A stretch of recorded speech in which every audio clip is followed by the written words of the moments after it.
Olá, você que nos acompanha aqui no canal O Tempo. Nós separamos para você os melhores momentos de O Tempo News desta semana. Então, fique com a gente e saiba os principais fatos e análises que movimentaram a semana.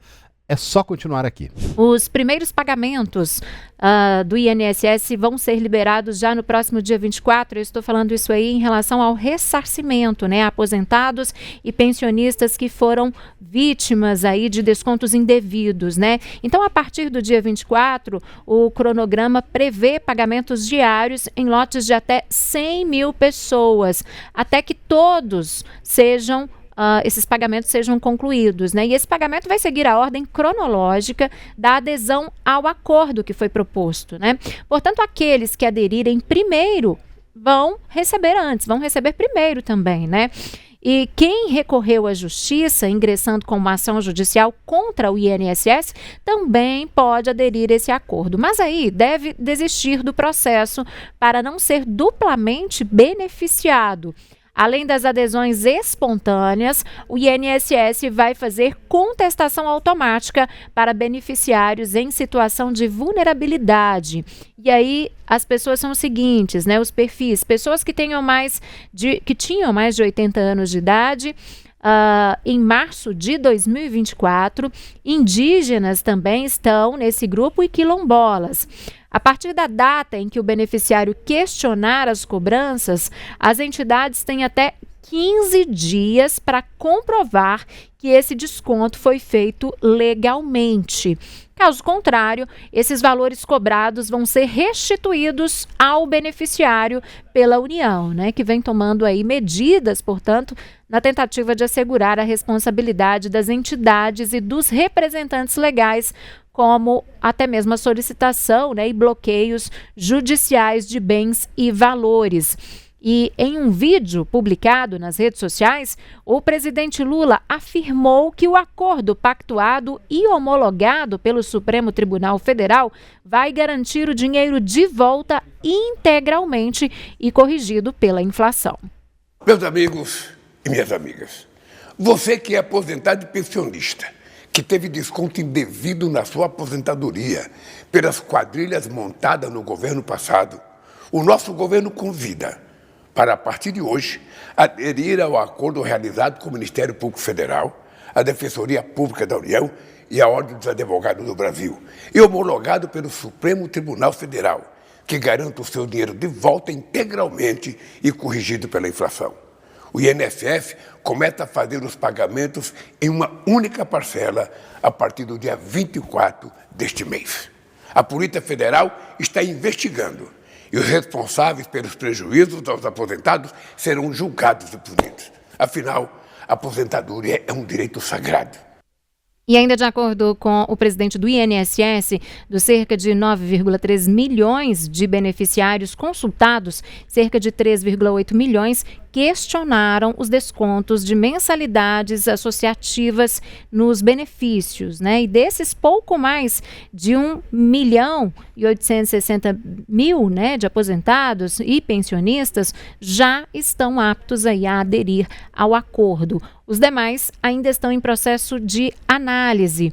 E essa adesão, ela pode ser feita por intermédio do aplicativo, né? O aplicativo é o Meu INSS, ou quem preferir, quem tiver disponibilidade, basta ir às agências dos Correios, né?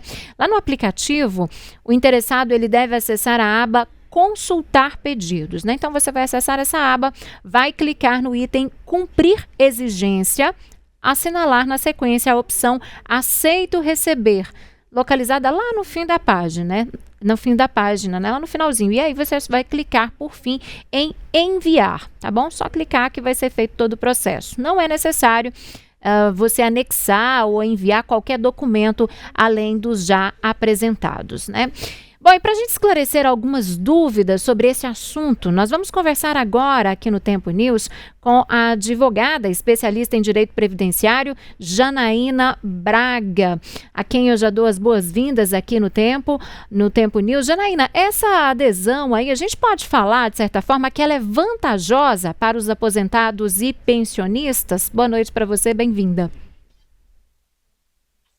Boa noite a todos os ouvintes e telespectadores. Bem, é preciso ter cautela. Quando a gente fala em rápido ressarcimento, é uma resposta imediata, efetiva do governo em relação a esses descontos, porém, é preciso que os beneficiários já tenham consultado o valor dos descontos e, na adesão, verifiquem se todos os valores estão sendo ressarcidos junto com a correção. Por isso que nós pedimos cautela, porque ao aderir ao acordo, ele também está renunciando a qualquer direito de depois poder ajuizar, por exemplo, uma ação contra a INSS em caso de constatar prejuízos, né, posteriores. Lembrando que ele pode acionar as entidades, porque o acordo não prevê renúncia a direitos contra as entidades fraudadoras, somente contra a INSS. Janaína, essa era a minha pergunta para a senhora.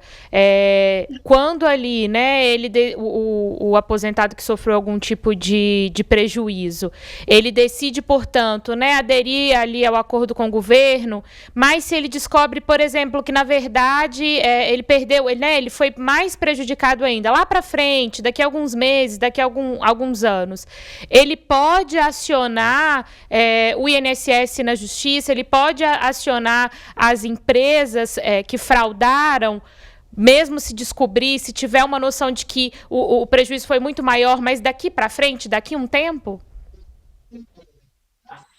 Em relação ao INSS, ele não pode acionar judicialmente. Aceitar o acordo, aceitar o ressarcimento, já prevê que ele não poderá ajuizar qualquer demanda ali, qualquer ação contra o INSS, tá? Por isso a gente recomenda cautela.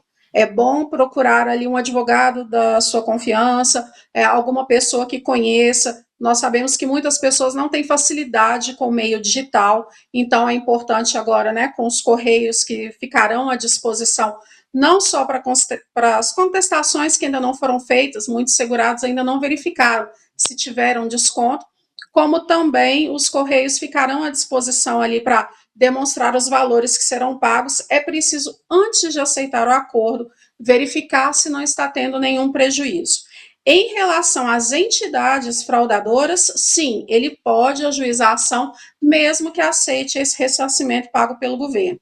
Já em relação à INSS, não. O acordo prevê que o beneficiário renuncia a todos os direitos a partir do momento em que ele também aceita receber esses valores.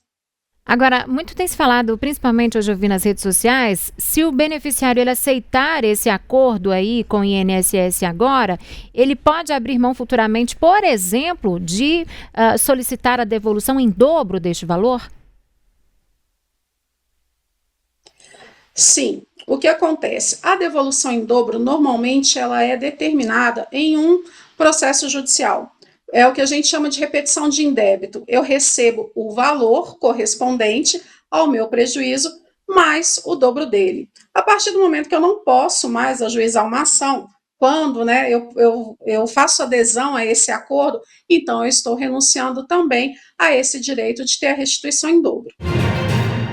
O deputado federal Arthur Lira, do PP de Alagoas, relator do projeto de lei que isenta de imposto de renda quem ganha até R$5 mil por mês, apresentou hoje parecer durante a comissão especial criada para discutir o tema. O projeto deve ser votado no colegiado já na próxima semana e vai para o plenário em agosto. A apresentação do relatório ocorre após um adiamento relacionado a motivações políticas ligadas ao embate entre Congresso e governo Lula sobre aumento de impostos. Lira decidiu aguardar para divulgar o texto, isso para evitar aí que o clima fosse contaminado, né? O parlamentar ele explicou o adiamento e deixou claro que o projeto quer a justiça tributária. Numa conversa muito franca e clara com o ministro Haddad, nos foi pedido para esperar para que essa semana nós pudéssemos apresentar o relatório num clima de mais tranquilidade política para que ele possa ser discutido sem nenhum impacto dos problemas que possam ter sido gerados pelas votações da semana do dia 25. Quero comunicar também a este plenário que, como disse o presidente Rubens, hoje foi somente a leitura e a protocolização do projeto no sistema da comissão para que todos tenham acesso. essa discussão cabe vistas, lógico, ainda quando se abrir a discussão na semana que vem. Vão vir sugestões para aprimoramento ou não do texto. Nós não temos nenhum tipo de ideia fixa com relação ao que foi apresentado. A gente só fez aqui o encaminhamento desse problema para que antes do recesso parlamentar esta comissão tenha a oportunidade de debater, discutir e votar este projeto para que a gente encerre com as versões, para que a gente amenize as situações e para que a gente traga luz para o que realmente importa. E eu termino dizendo que o que nós buscamos se baseiam em 2 aspectos.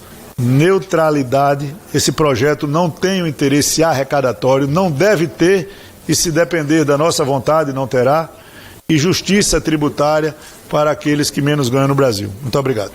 E na terça-feira ocorreu uma primeira reunião para distensionar o clima, para melhorar o clima ali no ambiente, com um encontro entre o ministro da Fazenda, Fernando Haddad, e também a ministra da Secretaria de Relações Institucionais, a Gleisi Hoffmann. E também participaram os presidentes do Senado, Davi Alcolumbre, e da Câmara, Hugo Mota. E hoje, o líder do PT na Câmara, deputado Lindenberg Farias, elogiou a postura da comissão e principalmente o relator Arthur Lira. A desigualdade de renda é uma coisa que grita, né? A gente sabe que uma professora da rede municipal paga 27,5% de imposto de renda. O gari no Rio de Janeiro também. E você via pessoas que tinham uma renda de 30 milhões por ano, que tinha uma alíquota efetiva de menos de 2%. Então, presidente Rubem Júnior, nosso presidente Lira, hoje está sendo feita história aqui. E eu quero cumprimentar o presidente Lira. Porque da última reunião tinha discussão sobre 9%, baixar para 9%. E a opção tomada pelo senhor foi uma opção que eu considero corretíssima, de manter os 10% e de aumentar a redução de 7 mil para 7.350.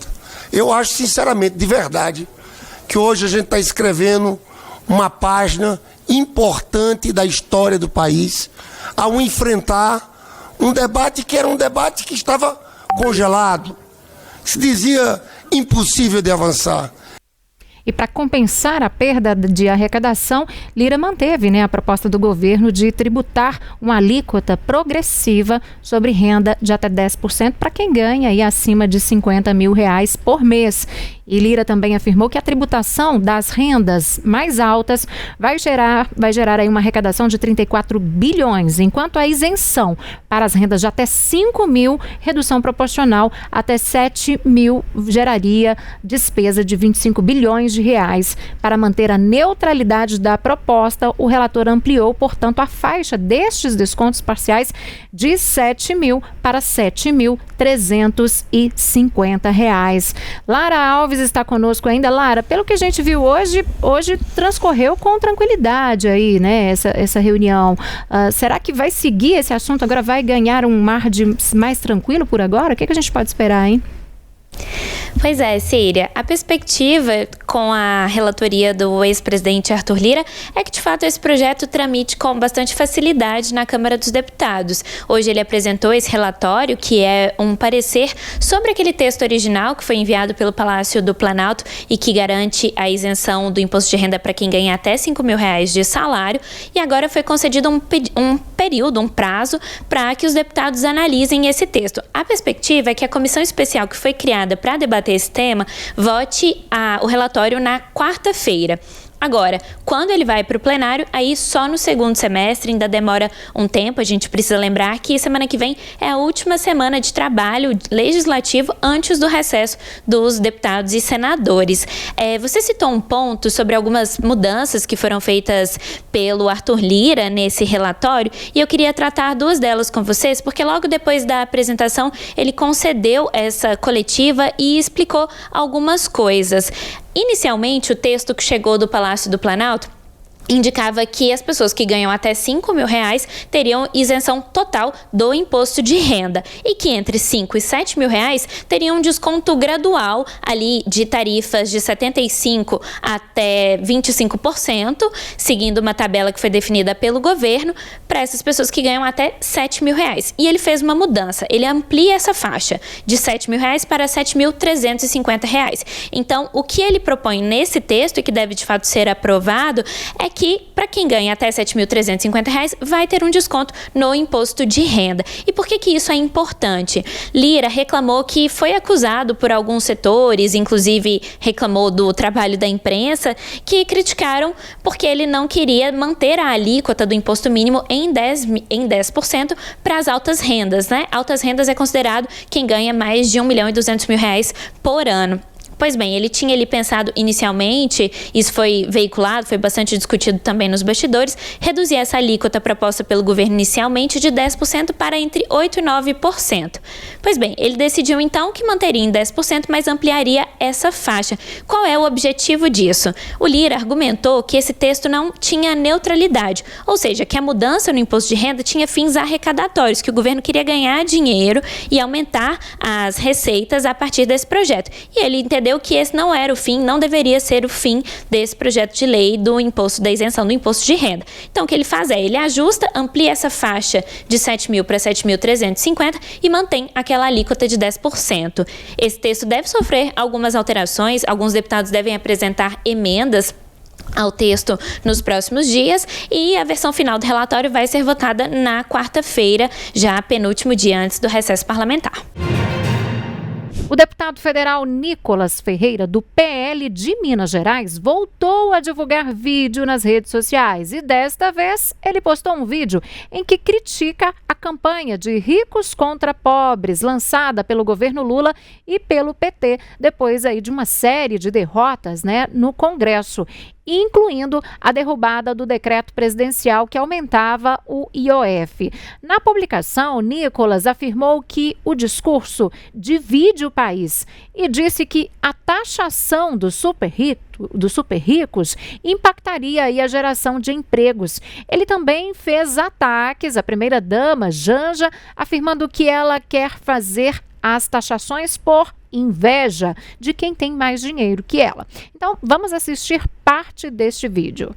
Se o Lula é o pai dos pobres, ele só está fazendo mais filhos. É isso mesmo, ano que vem vai completar 18 anos que o governo do PT está no poder do nosso país. Mas eles juram de pé que nada é culpa deles. Por exemplo, é uma coincidência dos estados com a maior taxa de homicídio no Brasil, todos os governadores serem do PT. Com certeza isso também não é culpa deles. É uma mera coincidência de que as regiões onde a esquerda mais dominou, como o Norte e o Nordeste, apresentam piores índices do sistema de saúde. Mas, com certeza, a culpa não é deles também. Ou seja, basicamente, a esquerda olha para ela e fala: a culpa é minha e eu coloco em quem quiser. E eu vou colocar em quem? Nos ricos. E a tentativa deles é a mesma de anos. Ficar fazendo uma luta de nós contra eles, ricos contra pobres, negro contra branco, ateu contra cristão, enfim. Dessa forma, eles vão dividindo para poder conquistar. E é óbvio que tem desigualdade aqui no nosso país. E sim, tô falando que todo rico aí é bonzinho e gente boa, não. Mas você vai taxar os super ricos e aí? E no próximo dia, o que vai acontecer? Eles vão embora. Simples assim. Como aconteceu, por exemplo, na Noruega, que foram embora, óbvio. Para que eles vão ficar no país que está taxando eles? Mas, Nicolas, qual é a consequência disso para a minha vida? Com essas pessoas saindo do Brasil, consequentemente, as empresas deles também saem do Brasil. Então, menos empregos. Você tem falta de investimento e, principalmente, falta de arrecadação, até mesmo para o Estado, que está querendo taxar eles, porque eles vão embora. As empresas saindo daqui, elas levam consigo as suas fábricas, toda a cadeia de produção e, consequentemente, você tem menor acesso aos produtos. Isso gera o quê? Inflação, menor competitividade e preços mais caros. Eu não vou nem falar da fuga de cérebros, de mentes pensantes, que vão sair daqui e ir para outros países que têm melhor condições de desenvolver. O que eles estão querendo te vender como um bom esquerdista é de que fazendo isso daqui, você vai ter a solução de todos os problemas do país. E não, é uma mentira. Quando a esquerda pega para poder defender isso, é um desastre. Alíquota de 6% no IOF. Movimentou R$1.000, paga 60 centavos. R$10.000, paga R$6. R$100.000, paga R$60. Ou seja, não parece ser tão pesado assim, né? Se você não viu o erro nessa conta aqui, parabéns. Tem alguém que tá orgulhoso de você. Porque quem movimenta R$1.000 e tem 6% no IOF, não paga 60 centavos, paga R$60. Para quem movimenta R$10 mil, paga R$600. O aumento do IOF é para poder ferrar só quem está em cobertura de apartamento? Não. Quem movimenta R$1.000, pagar R$60, sabe que R$60 no mês faz muita diferença. Então esse é papo pra boi dormir, você já entendeu, mas eu vou continuar te explicando. Até mesmo porque se eles vão taxar os super ricos, eles deveriam taxar essa daqui, né? Essa daqui, sem ter cargo nenhum, custa aí aos cofres públicos o seu dinheiro, R$2 milhões por ano, só para ela ter um gabinete. Eu não tô nem falando das viagens, né? Que só pro Japão o Lula levou a Janja, mas 220 pessoas, custando aí 4,5 milhões do seu dinheiro. Será que eles estão lutando para poder taxar a Janja, que tá com uma bolsinha aqui de R$21.800? Será que esse pessoal todo aqui, que recebem super salários e super mordomias do governo do Lula, que são os seus ministros, eles estão preocupados em taxar os super ricos porque eles estão preocupados com os pobres? Será mesmo? Até mesmo porque eles se dizem de esquerda contra os super ricos, mas tem super ricos no governo. Patrimônio de ministro de Lula cresce 30 vezes e passa de 79 milhões. Lula, poxa, declarou 7,4 milhões de reais. Qual o eleitor dele, dos locais mais pobres que ele foi e fez promessas de campanha, que tem um patrimônio desse daqui? Me conta. Bom, eu quero te lembrar que essa é só uma parte do vídeo que foi publicado pelo Lucas, pelo deputado Nicolas, né, nas redes sociais dele, viu, gente? O vídeo completo tem cerca de 8 minutos. E, além disso, o parlamentar também criticou aí a deputada Érica Hilton. Ele destacou uma matéria em que ela aparece com uma bolsa de uma marca de luxo, assim como ele falou aí da Janja, né? Ele também traz notícias desde o primeiro governo de Lula, né, em que é dito aí que os bancos tiveram receita recorde. Ele leu títulos de algumas matérias também, né? Como ele falou o seguinte, citou, né, o título de algumas matérias: como os bancos lucraram, como nunca no primeiro ano do governo Lula, e lucro dos 4 maiores bancos brasileiros atinge recorde nominal em 2024. E ele argumentou nesse vídeo, né? Ele disse: eles estão falando que são contra bilionários. Isso não cola, são palavras do deputado Nicolas Ferreira, portanto, nesse vídeo que ainda repercutiu outros temas, né? Como eu disse, o vídeo tem um total ali de 8 minutos e alguns segundos. Bom, agora a gente vai direto para Brasília. Quem está lá para conversar conosco é a repórter Lara Alves. Lara, essa publicação do deputado Nicolas aí nas redes sociais já está repercutindo por aí? Boa noite para você. Ei, Síria, boa noite para você e para todos que estão conosco. Pois é, ela começou a repercutir, mas de fato o assunto vídeos em redes sociais e publicações foi um dos temas do dia aqui no Congresso Nacional, principalmente depois da reunião do Colégio de Líderes que aconteceu hoje mais cedo aqui na Câmara dos Deputados. E por que eu digo isso?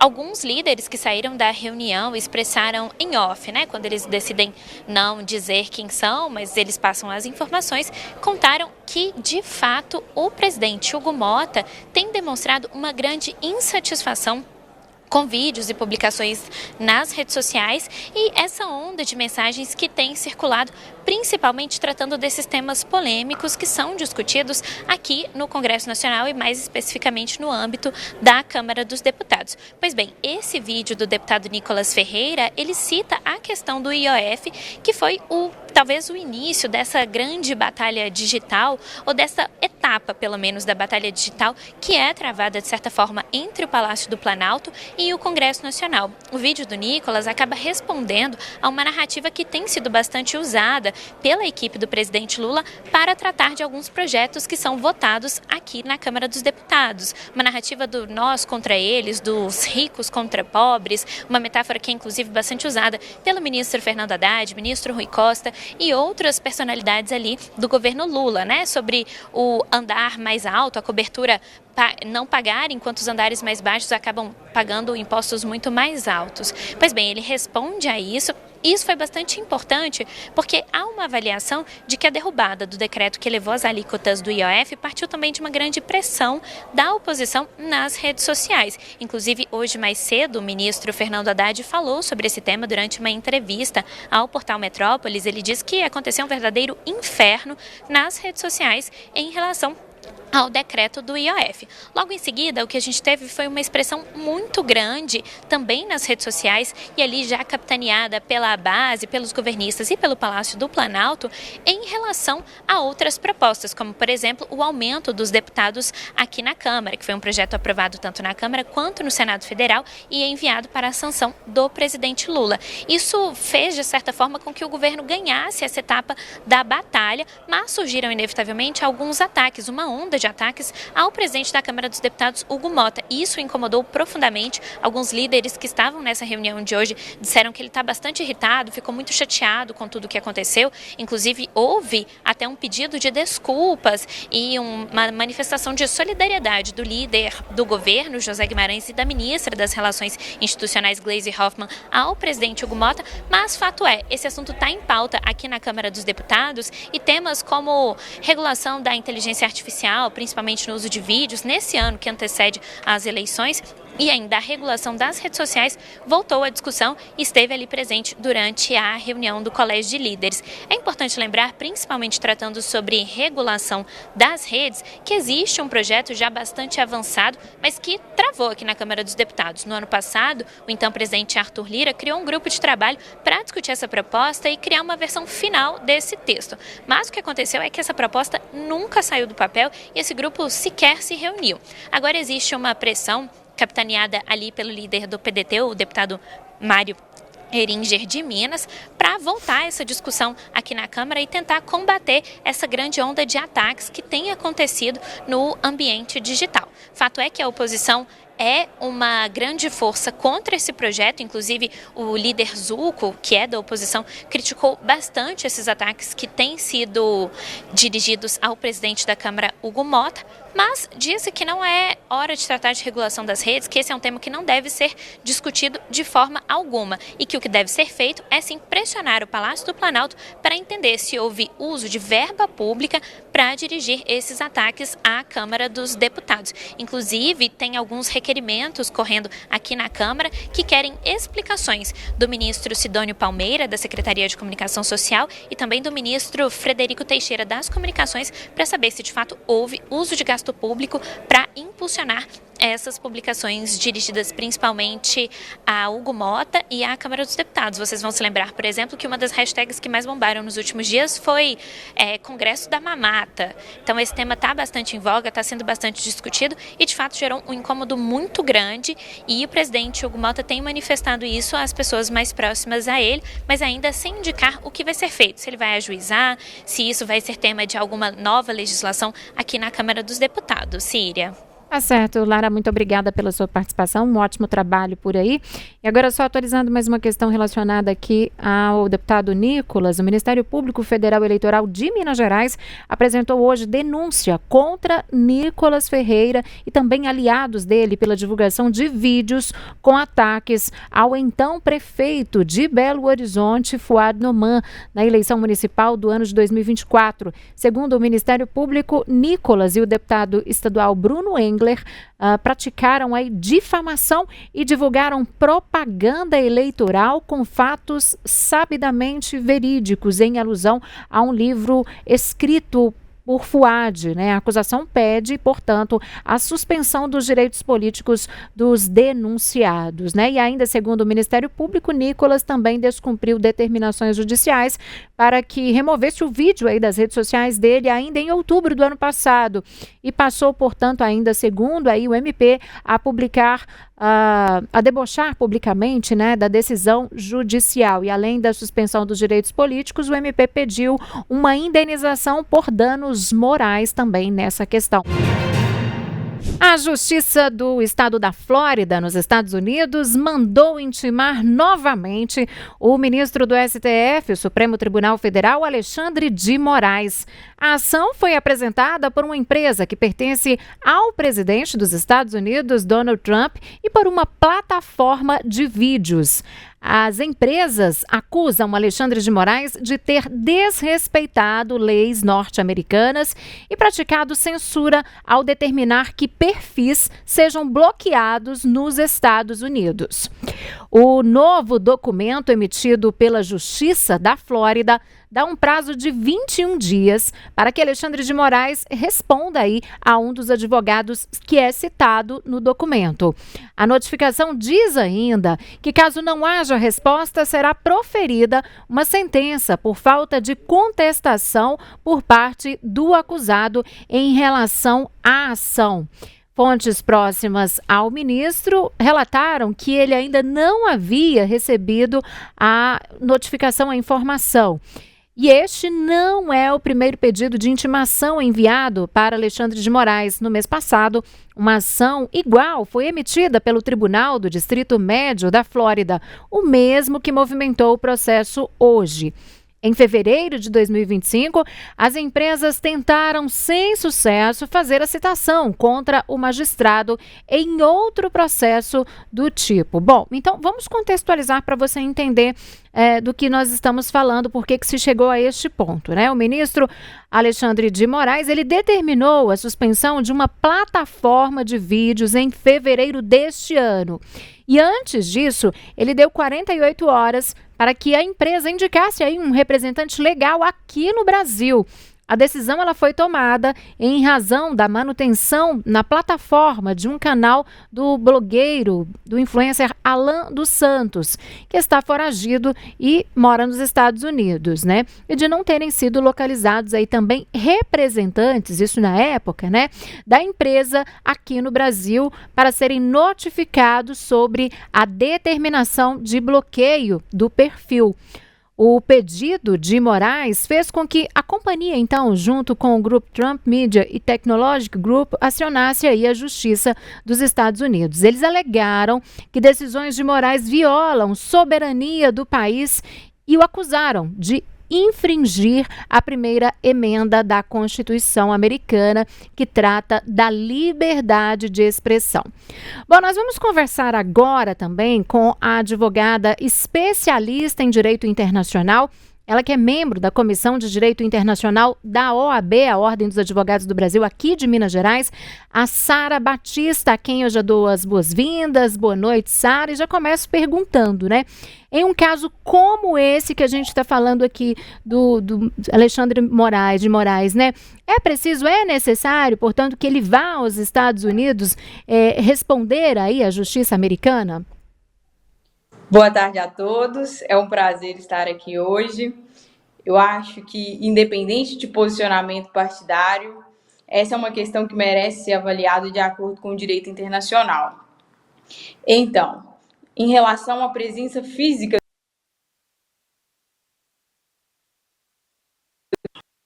temos o contato com a Sara. A gente vai... Voltamos? Já conseguimos reconectar aqui com a advogada Sara? Muito bem. Agora sim, Sara, eu já te ouço. Quem está em casa também já te ouve. Você falava da importância de entender aí os meandros do direito internacional. Sim. O ministro Alexandre de Moraes, nessa ação que foi ajuizada na Flórida, na Justiça Federal, ele já está sendo assessorado pela Advocacia Geral da União, que constituirá representantes legais nos Estados Unidos para que eles façam a sua defesa.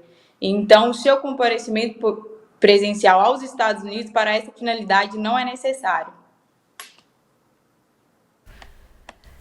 Queria saber da senhora a respeito das sanções, né, punições que podem ser impostas ao ministro Alexandre de Moraes, né, uma restrição de entrada nos Estados Unidos, mas para além disso, né, a gente pode falar de outras sanções? Sim, em relação às sanções ao ministro Alexandre de Moraes, claro que sim, é possível que essas sanções ocorram em acordo com o que for determinado pelas autoridades americanas, principalmente o Poder Executivo. Eu não diria propriamente o Poder Jurisdicional, mas o Poder Executivo. Apesar dessas ações terem sido ajuizadas, essas ações têm como escopo o conteúdo jurisdicional das decisões do ministro Alexandre de Moraes. E essas decisões que foram proferidas por eles foram referendadas pelo colegiado. Então, são decisões do Supremo Tribunal Federal, e não poderiam ser, a princípio, levadas à justiça norte-americana. Essas questões teriam que ser discutidas aqui. Então, essas ações que foram movidas pela Rumble em parceria com a Trump Media foram uma tentativa de escapar desse impedimento. Agora, Sara, a AGU, como você disse aí no início, está auxiliando, né, o ministro aí, de certa forma assumiu a defesa dele, né, e prepara uma série de minutas. Qual deve ser o caminho da AGU na sua avaliação em relação a esse processo de defesa de Moraes? A AGU deve atuar em parceria com um escritório de advocacia nos Estados Unidos. Ali existe uma situação muito interessante, provavelmente será levada pela AGU, pelo escritório, que é justamente essa situação que eu mencionei. Provavelmente a defesa deles concentrará nesse aspecto, que essas decisões, elas têm como escopo, têm como objeto, o objeto litigioso delas consistem justamente nas decisões dele.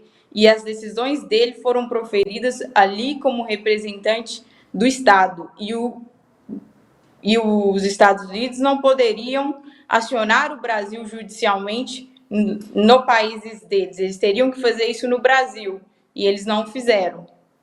Então, possivelmente, a defesa do ministro será nesse sentido, de que o que eles querem fazer por vias transversas é acionar o Brasil nos Estados Unidos.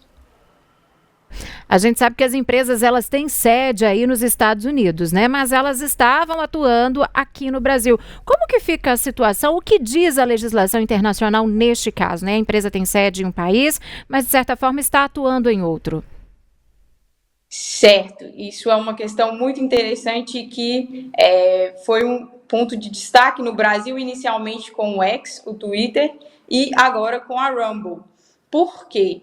Essa, inclusive, foi um dos pontos mencionados pelo ministro, porque ele tentou fazer a intimação, em um primeiro momento, da empresa em umas advogadas que haviam sido constituídas aqui no Brasil, e elas alegaram que elas não tinham representante, que elas não tinham poderes para representar eles aqui. Então, em resposta, o ministro intimou as advogadas americanas da Rumble para que elas constituíssem representante legal no Brasil em até 48 horas, porque, de acordo com a legislação brasileira, com a LINDB, com o próprio Código Civil, uma empresa estrangeira não pode atuar no Brasil sem que ela tenha um representante legal, e mais ainda, sem que ela esteja regularizada perante a junta comercial. Então, a decisão do ministro foi nesse sentido. E como não houve resposta a essa determinação do ministro, ele determinou, na sequência, o bloqueio das contas ele determinou os bloqueios em razão do descumprimento dessa determinação dele. Sim, agora, Sara, a gente aqui no jornal sempre gosta de fazer uma tradução, né, do juridiquês em muitos momentos, e nesse caso que envolve não só o ministro do STF, envolve também, né, um posicionamento da Advocacia Geral da União. Na nota que a AGU soltou hoje mais cedo, a respeito desse caso, dizendo que acompanhava e tudo mais, foi dito que, abre aspas, né, estão sendo preparadas minutas de intervenção processual, fecha aspas. O que exatamente isso significa, Sara? Já são as primeiras movimentações no sentido de compreender as acusações, né, compreender o que essa ação nos Estados Unidos está, sobre o que ela está tratando, ou já é um passo a mais, né, já vai avançando aí no sentido de uma espécie de defesa? Sim, ao mencionar minutas sobre intervenção processual, a AGU, ela está se posicionando ali no sentido de atuar no processo como um terceiro interessado, não apenas por um advogado constituído nos Estados Unidos, que será necessário para a defesa do ministro, mas também na condição de um terceiro interessado, de forma autônoma, e provavelmente por cooperação jurídica com a própria autoridade. O presidente dos Estados Unidos, Donald Trump, usou as redes sociais hoje para publicar um post em defesa do ex-presidente Jair Bolsonaro. Na rede social dele, o republicano escreveu que Bolsonaro é alvo de perseguição. Vamos, portanto, acompanhar este post feito hoje por Jair Bolsonaro, né? Ou melhor, por Donald Trump em favor de Jair Bolsonaro. Esse post que tem dado o que falar durante todo o dia, tem repercutido bastante aí na política brasileira. Então vamos ver aqui o que diz Donald Trump. O Brasil está fazendo uma coisa terrível no tratamento do ex-presidente Jair Bolsonaro. Eu observei, assim como o mundo, como eles não fizeram nada além de vir atrás dele dia após dia, noite após noite, mês após mês e ano após ano. Ele não é culpado de nada, exceto de ter lutado pelo povo. Conheci Jair Bolsonaro e ele era um líder forte, que realmente amava seu país. Além disso, um negociador muito duro em comércio. Sua eleição foi muito acirrada e agora ele está liderando as pesquisas. Isso não é nada mais ou menos do que um ataque a um oponente político, algo sobre o qual sei muito. Aconteceu comigo vezes 10 e agora nosso país é o mais quente do mundo. O grande povo do Brasil não suportará o que está fazendo com o seu ex-presidente. Estarei acompanhando de perto a caça às bruxas de Jair Bolsonaro, sua família e milhares de seus apoiadores. E finaliza ali o Donald Trump em sua rede social, dizendo: o único julgamento que deveria estar acontecendo é um julgamento pelos eleitores do Brasil. É chamado de eleição. E as últimas palavras dele ali em caixa alta: deixe Bolsonaro em paz. Palavras aí do presidente Donald Trump, presidente americano. Ele fez questão de destacar algumas palavras, deixá-las aqui em caixa alta nessa publicação. Ele deixou povo em caixa alta, deixou a palavra comércio também mais quente em caixa alta, caça às bruxas, né, que é o termo que tem dado o que falar, tem repercutido bastante dessa publicação dele, e finalizou ali também em caixa alta com a frase, né, deixe Bolsonaro em paz. E após essa postagem de Trump, Bolsonaro agradeceu ao aliado pela mensagem que disse ter recebido com alegria. Bolsonaro disse que o ilustre presidente e amigo Trump passou por algo semelhante aí ao que ele viveu, tendo sido implacavelmente perseguido. Vamos ver também, portanto, o post de Jair Bolsonaro, ele que fez questão de responder pelas redes sociais, né? Ele fala ali que recebeu com muita alegria a nota do presidente Donald Trump, que conviveu, né, por 2 anos com o presidente Trump, onde sempre eles se entenderam ali, né, debateram sobre interesses dos nossos povos e a liberdade de todos. Este processo que respondo, ainda são palavras ali do ex-presidente Jair Bolsonaro nas redes sociais, né? Esse processo a qual eu respondo é uma aberração jurídica. Clara perseguição política já percebida por todos de bom senso. E aí continua o ex-presidente, ele fala: agradeço ao ilustre presidente e a quem ele chama de amigo. Vossa Excelência passou por algo semelhante, foi implacavelmente perseguido, mas venceu para o bem dos Estados Unidos e dezenas de outros países verdadeiramente democráticos. Sua luta por paz, justiça e liberdade ecoa por todo o planeta. E ele finaliza agradecendo ali, dizendo: obrigado por existir e nos dar exemplo de fé e resiliência. Assina ali, portanto, o presidente Jair Bolsonaro, né, que fez questão de se manifestar nas redes sociais depois dessa postagem de Donald Trump. E o deputado federal licenciado Eduardo Bolsonaro também reagiu à publicação nas redes sociais, mas disse que não pode dar mais detalhes sobre a manifestação do líder norte-americano. Agora a gente tem aí, portanto, o post de Eduardo Bolsonaro, né? Ele disse o seguinte, colocou ali a bandeirinha dos Estados Unidos, a bandeirinha do Brasil, muita gente me telefonando, mas não podemos passar mais detalhes sobre isso. O que posso dizer é que esta não será a única novidade vinda dos Estados Unidos neste próximo tempo. Aproveito para agradecer a todos que se empenham nesta batalha. Apoiem a nota de Donald Trump em sua rede social e demais redes. E ele finaliza ali pedindo orações, né? Ele finaliza dizendo, reforcem as orações. Então, o Eduardo Bolsonaro, filho de Jair Bolsonaro, também se manifestou por meio das redes sociais sobre a publicação de Donald Trump. Já o presidente Lula respondeu à postagem de Trump. Entretanto, ele não citou diretamente aí o republicano, né?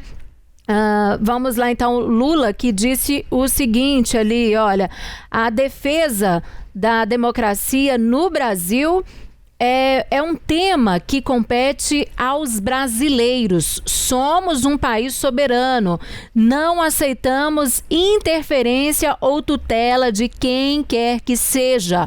Possuímos instituições sólidas e independentes. Ninguém está acima da lei, sobretudo os que atentam contra a liberdade e o Estado de Direito, afirmou Lula também, aí por meio de uma rede social, respondendo indiretamente, em momento algum vocês viram que ele citou ali o presidente Donald Trump. Já a ministra Gleisi Hoffmann se manifestou também por meio de uma rede social e chamou Donald Trump de equivocado, né? Ela disse, portanto, que Donald Trump está equivocado ali com as suas palavras. Vamos ver também o que disse, portanto, o que escreveu na rede social hoje a Gleisi Hoffmann.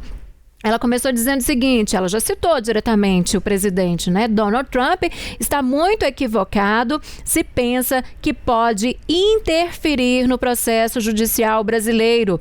O tempo em que o Brasil foi subserviente aos Estados Unidos foi o tempo de Bolsonaro, que batia continência para sua bandeira e não defendia os interesses nacionais.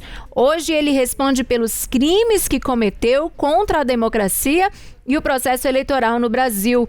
Não se pode falar em perseguição quando um país soberano cumpre o devido processo legal no Estado democrático de direito que Bolsonaro e seus golpistas, palavras dela na rede social, né, tentaram destruir.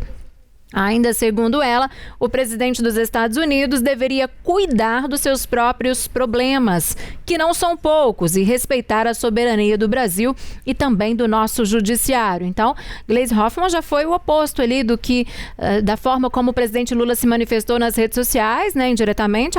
A Gleisi Hoffmann já abriu a mensagem dela aí em uma rede social, já citando o Donald Trump e falando, né, olha, você teria que cuidar mais aí dos seus problemas e se preocupar menos aqui com o povo brasileiro, né? E sobre este assunto, nós vamos conversar agora com o especialista em relações institucionais, o Guilherme Meirelles, a quem eu já dou aqui boa noite, boas-vindas aqui ao Tempo News. E eu quero saber de você, o que na sua avaliação motivou aí este post, né, de Donald Trump em defesa de Bolsonaro? Boa noite. Boa noite a você, a todos que nos ouvem aí em Minas. Bom, esse post é uma consequência daquilo que a gente já vê de alguns anos de alinhamento diplomático entre o Jair Bolsonaro e o Donald Trump. Eles são amigos, eles têm uma ideologia muito parecida, eles acreditam que o comunismo é o grande mal do mundo, né, como se o comunismo da época da Guerra Fria ainda existia, mas eles com fantasma a ser temido pelas populações dos dois países. Eles perderam a reeleição quando eles tiveram a oportunidade. O Trump perdeu para o Biden, o Bolsonaro perdeu para o Lula. Então eles têm, de certa maneira, histórias parecidas e esse alinhamento muito próximo. Esse post dele, sem dúvida alguma, é fruto de uma pressão que muitos grupos de direita que estão nos Estados Unidos, liderados, por exemplo, pelo deputado licenciado Eduardo Bolsonaro, fazem para que o Trump se posicione a favor do Bolsonaro. Já é conhecido nos bastidores, já se fala que a única esperança que o Bolsonaro tem de não ser preso é esse apoio que ele tem do Donald Trump. O que é um total absurdo, porque as instituições brasileiras elas devem funcionar sem qualquer tipo de ingerência externa. Então, não cabe ao presidente dos Estados Unidos, seja Donald Trump ou seja qualquer outro, ou não cabe ao presidente de qualquer país do mundo, interferir nos negócios brasileiros, negócios em termos econômicos, ou na diplomacia brasileira, ou nas decisões judiciais brasileiras. Isso é um ponto a ser levado em consideração, porque o Donald Trump é um presidente que ele tenta, de certa maneira, ser o xerife do mundo. Isso é uma coisa muito perigosa, porque nas relações internacionais existe um termo que é o termo principal, chamado soberania. Isso é altamente inviolável, não cabe a qualquer outro país interferir na soberania de um terceiro país. O Bolsonaro, ele liderou uma tentativa de golpe de Estado, que é um crime muito grave contra a Constituição, e ele está sendo julgado e tudo indica que vai ser preso. E eu particularmente acredito que mesmo com essa participação do Donald Trump, isso não vai interferir no judiciário brasileiro, porque o Bolsonaro não tem mais o apoio que ele tinha antes, ele perdeu esse apoio, a prova disso é que ele perdeu a eleição. Então eu não acredito sinceramente que se o Bolsonaro for preso, a população vai para a rua em defesa dele, e instigados pelo Donald Trump. Eu sinceramente não acredito nisso. Para mim, o que o Trump fez é uma prova de alinhamento ideológico que ele tem com o Bolsonaro, mas que não passa apenas de um post, sabe? Eu não acredito sinceramente que esse tipo de ingerência vai acontecer aqui no Brasil agora. Boa noite, professora Ana Paula, aqui de Brasília. Pegando como gancho essa questão da soberania que o senhor comentou, o deputado Eduardo Bolsonaro, ele vem insinuando que está atuando lá nos Estados Unidos para que sejam aplicadas sanções contra o ministro Alexandre de Moraes, aqui do Supremo Tribunal Federal. E disse até no seu post que vem novidade por aí. O senhor acredita que, de fato, pode haver alguma sanção do governo norte-americano contra o ministro do STF ou algum tipo também de intervenção nas eleições aqui no Brasil? Então, eu vou responder começando pelo Alexandre de Moraes. Tem uma lei que os Estados Unidos podem aplicar, que é uma lei que já foi aplicada em alguns casos, como, por exemplo, em ministros russos, que são acusados de corrupção. Isso poderia ser aplicado aqui no Brasil, que é algo voltado para o pessoal. Então, por exemplo, se esse tipo de ingerência for aplicado, o Alexandre de Moraes ele não poderia, por exemplo, ter contas em bancos americanos ou coisas do tipo.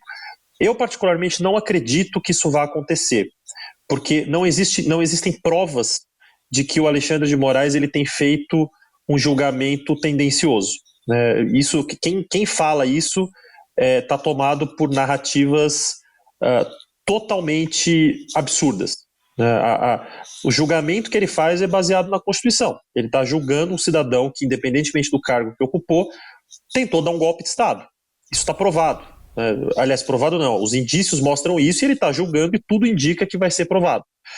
Pelo menos nesse momento, porque as provas são muito claras, então está seguindo todo o rito que deve ser seguido de julgamento. Ele foi indiciado, está sendo julgado e eu acredito que vai ser condenado e vai ser preso em breve, certo? Então, assim, caso haja essa punição ao Alexandre de Moraes, isso não vai interferir no julgamento ao Bolsonaro, porque se o Alexandre de Moraes sair do processo, entra outro ministro do Supremo. Então, os Estados Unidos não vão depor de uma vez só todos os ministros do Supremo. Isso é algo que já não existe mais antes. Antigamente existia na América Latina uma série de golpes de Estado.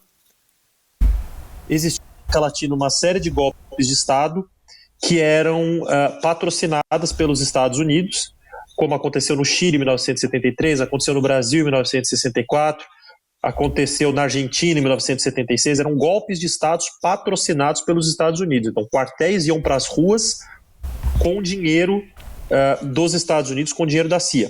Isso já não acontece mais. O que acontece hoje é esse tipo de pressão ideológica que é muito menos efetivo do que acontecia nos anos 60, nos anos 70. Participação nas eleições eu também não acredito que vai acontecer.